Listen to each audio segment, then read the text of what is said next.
ምዕራፍ 11 ነዕማታዊውም ሶፋር መለሰ እንዲህም አለ።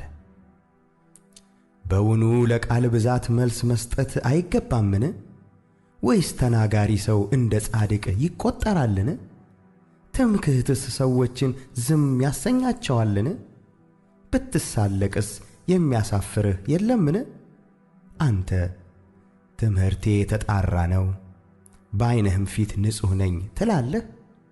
ምን ነው እግዚአብሔር ቢናገርህ፣ በአንተም ላይ ከንፈሩን ቢከፍት፣ የጥበቡን ምስጢር ቢገልጥልህ፣ ማስተዋሉ ብዙ ነውና እግዚአብሔር ለበደልህ ከሚገባው አሳንሶ እንደሚያስከፍልህ እወቅ።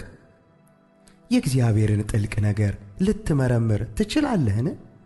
ወይስ ሁሉን የሚችል አምላክን ፈጽመህ ልትመረምር ትችላለህን? ከሰማይ ይልቅ ከፍ ይላል፣ ምን ልታደርግ ትችላለህ? ከሲኦልም ይልቅ ይጠልቃል፣ ምን ልታውቅ ትችላለህ? ርዝመቱ ከምድር ይልቅ ይረዝማል፣ ከባሕርም ይልቅ ይሰፋል። እርሱ ቢያልፍ ቢዘጋም ጉባኤንም ቢሰበስብ የሚከለክለው ማን ነው? ምናምንቴዎችን ሰዎች ያውቃልና በደልንም ሲያይ ዝም ብሎ አይመለከትም። የሜዳ አህያ ግልገል ሰው ሆኖ ቢወለድ ያን ጊዜ ከንቱ ሰው ጥበብን ያገኛል። በእጅህ በደል ቢኖር አርቀው፣ በድንኳንህም ኃጢአት አይኑር። አንተ ልብህን ቅን ብታደርግ እጅህንም ወደ እርሱ ብትዘረጋ በዚያን ጊዜ በእውነት ፊትህን ያለ ነውር ታነሳለህ፣ ትበረታለህ፣ አትፈራምም።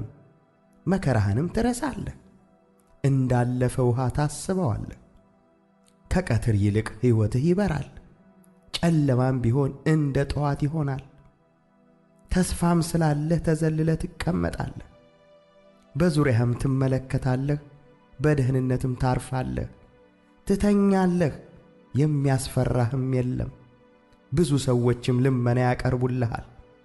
የክፉዎች ዓይን ግን ትጨልማለች፣ የሚሸሹበትንም ያጣሉ። ተስፋቸውም ነፍሳቸውን ማውጣት ነው።